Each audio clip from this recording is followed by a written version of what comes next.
Wow. Before I ask you to pray for me, I want to thank my friend Danny Barnett for inviting me to preach right after that.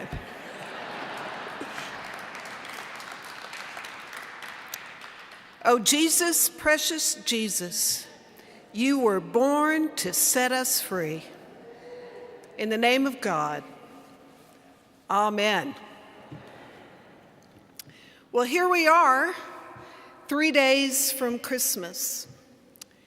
And on this night, we join Mary and Joseph right on the outskirts of Bethlehem.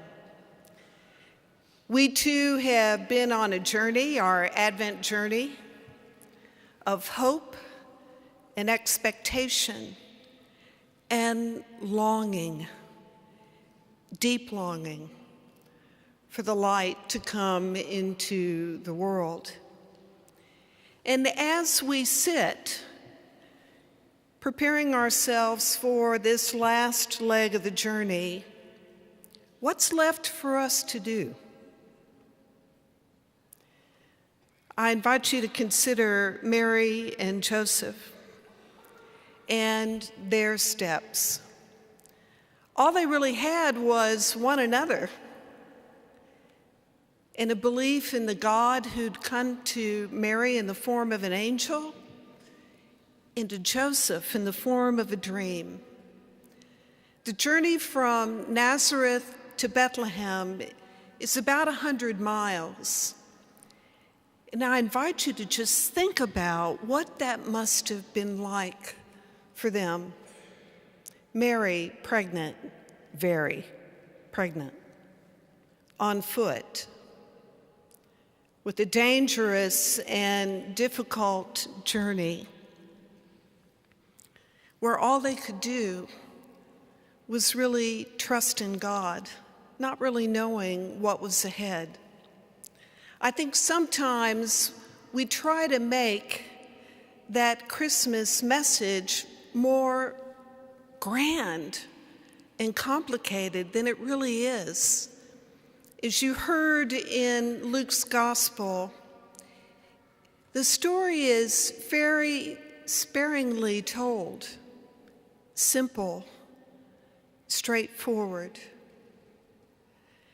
And why is it in our humanness that we try and supersize it and add all these other things to it? I'm fairly confident that the Bible is silent about Christmas trees and Santa Claus. And how about those homes that have so many lights strung on them they look like the Aurora Borealis?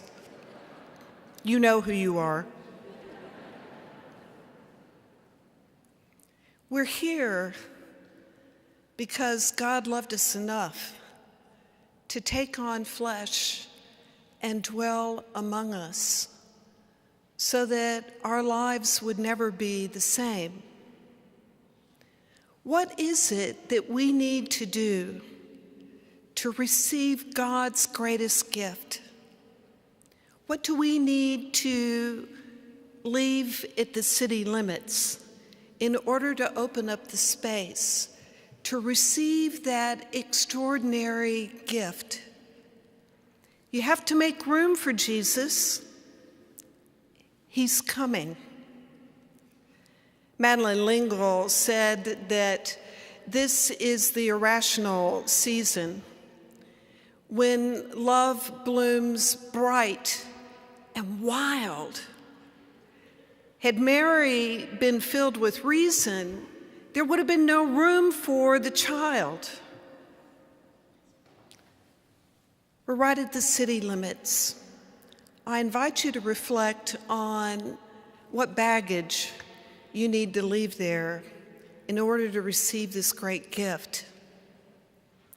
Whether it's fear or anger or unforgiveness or whatever it may be, let those things go so that on this last leg of the journey, when we arrive at the manger, we too may receive that light and that love that changed the course of human history, not just then, not just today, but forever.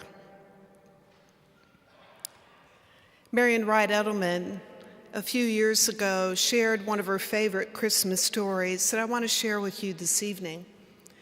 The place was the Riverside Church in New York.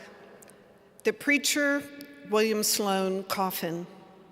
It was Christmas Eve, and the church pews were packed, maybe a little bit like this cathedral tonight.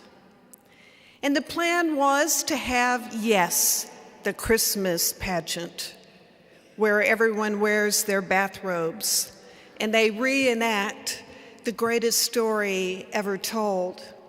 And the plan was that William Sloane Coffin would get up to preach after the pageant. While everyone had practiced, the pageant director felt everyone was ready, and there was one youth that they were particularly pleased had a role in the pageant. His name was Tim. He had Down syndrome, and he was going to be the innkeeper. He had one line: "There's no room in the inn." And he had it down. He was ready. So Tim stood in front of the altar, Mary and Joseph coming right up the center aisle.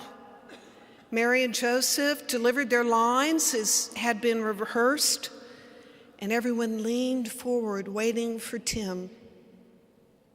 Tim said his line: "There's no room in the inn." Mary and Joseph turned to go another way. And all of a sudden, Tim said, "Wait!" And they were so startled. That wasn't in the script.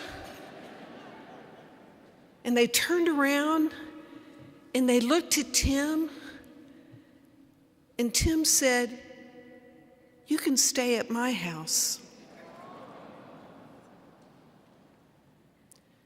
William Sloane Coffin, the great preacher, on Christmas Eve, got up in the pulpit, said amen, and sat down.